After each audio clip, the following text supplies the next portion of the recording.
over the weekend, there was a trade, or over like the end of last week. We didn't record anything at the end of last week, so this is our first time being able to talk about it.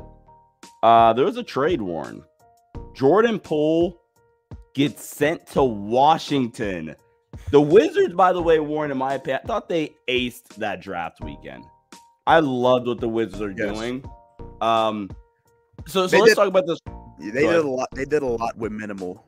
They did a lot with minimal things, and that's what you have to do. That's what you have to do in a rebuild. If you kick the bucket so long, you have to do a lot with minimal. You trade Chris Paul for Jordan Poole, and you get a first in return. That's pretty good. Steal. It's a steal in our. He's 40 years old. Like, okay. Yeah. So I understand it from the Warriors side of things. Like from just asset for asset, it's a bad deal. But I understand it, right? So the Warriors are a team that are going to be, when we start talking about that second tax apron, the super tax, this is going to come into play here, starting this upcoming season with the new CBA. The Warriors are going to be one of the biggest teams to get hit by this. And bringing Chris Paul in not only arguably helps maximize this window, in my opinion, it also gives them a little bit more long-term flexibility in terms of their money, right? And it also seems like they're going to bring back Draymond Green now. So in terms of like just financially, it makes a little bit more sense. And yeah, expiring deal.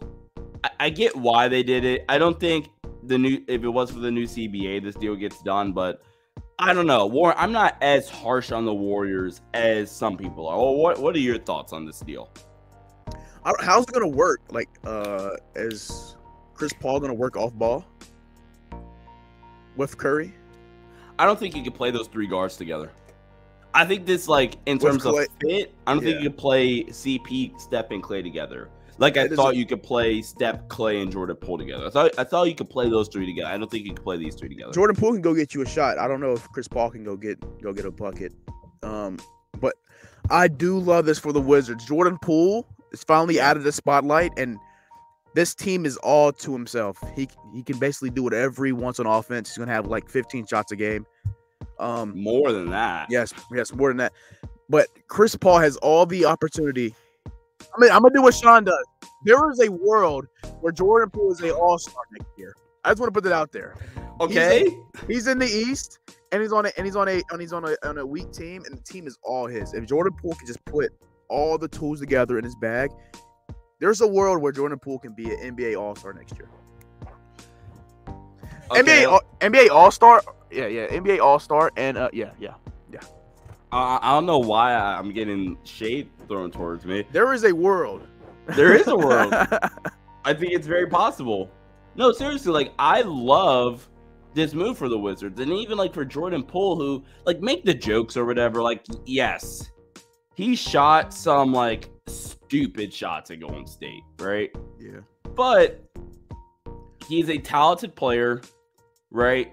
Who I think that was more. Are we talking playoffs? Or he shot stupid shots. He shoots stupid shots in general, like not just the playoffs. In the playoffs, I think he was just trying to shoot his way back into his groove. And by doing that, he shot the Warriors out of the playoffs. Yeah. So, like, again, good player. I think he's starting to get a tad underrated. Hold on, didn't you say? Remember you said there's no player ever has a bad shot. No, that's not what I said. Yeah, that's what you said. What I said, what? No. You said that, buddy.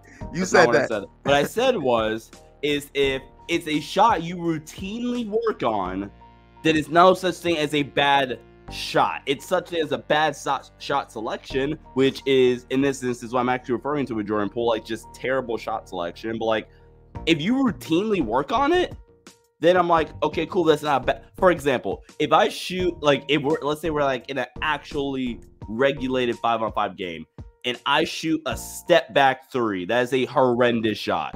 Not only is it like horrendous shot selection, but it's a horrendous shot because like I don't routinely work on that. It's not my game. If it's in my game, then it's not a bad shot. It might not be bad. It might not be the best shot selection at that time, but it's not a bad shot because I work on it. It's a difference.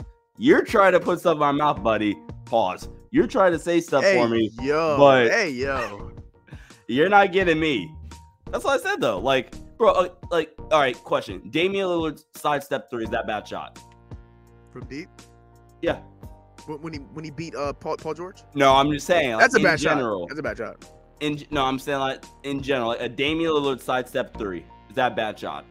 From how deep? Doesn't matter. It matters. 30 feet.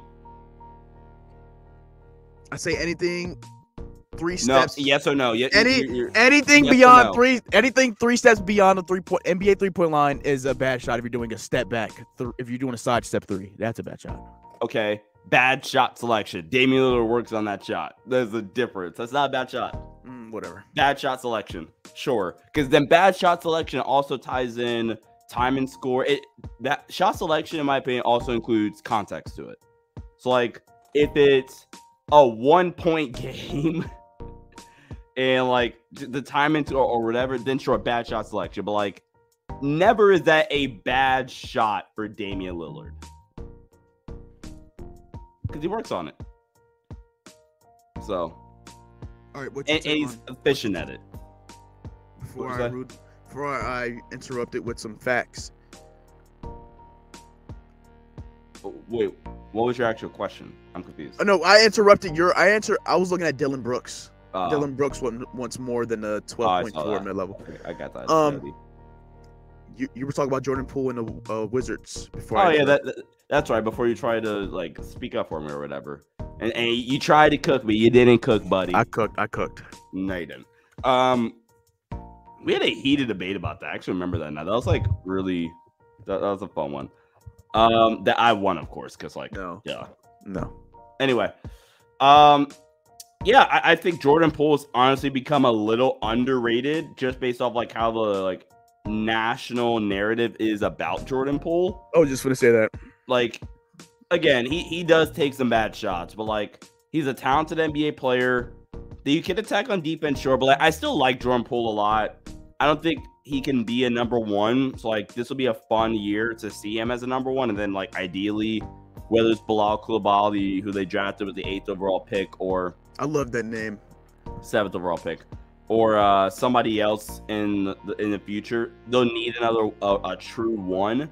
But I think Jordan Poole's a fine player. I think there's a reason why he got the contract. Granted, you could argue it's a bit of an overpay considering that was based off of 1 year, maybe a year and a half. So, but I like Jordan Poole, and I like the deal a lot for the Wizards. Like you said, you turn a 40-year-old Chris Paul into like legitimate assets for you. That's a steal if I'm Washington. You wanna know what I've been saying this whole weekend? What? Death beam on Earth. Where the margins have the death beam on Earth, you have to hit it. Give me Coulibaly. That's such a good name. The Martians got the death beam pointed at us. One shot for the fate of the universe. I want Coulibaly. That's a good name, and it fits it so good. It fits, yeah.